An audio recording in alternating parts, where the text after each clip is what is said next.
Siellä olisi yksi paikka vielä vapaana. Oletteko te valmiina ottamaan tämän päivän voittajan? Vähän kovempi pitää lähteä ääntä. And the winner of the Audi FIS Ladies Slalom World Cup Levi Finland is Tiina Maase!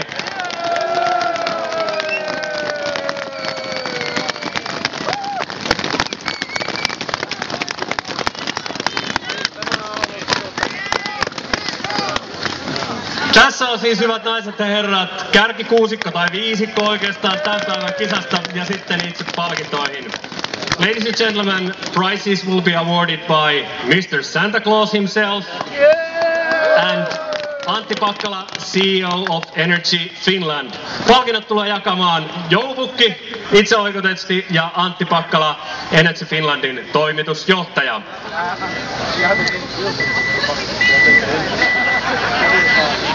Ja niin kuin kerroin, niin illan ohjelmahan jatkuu tästä etiäkin päin. Eli kun palkintojen jako on saatu tyylikkäästi loppuun hoidettua, niin sen jälkeen vuorossa on vielä public draw, eli lähtönumeron arvonta tuo huomiseen miesten maailmancupin kisaan. Ja tässä lavalla meikäläisen kanssa Poutiaisen Tanja kohta mukana ja 15 maailman nopeinta miestä perustuen noihin viime kauden pisteisiin.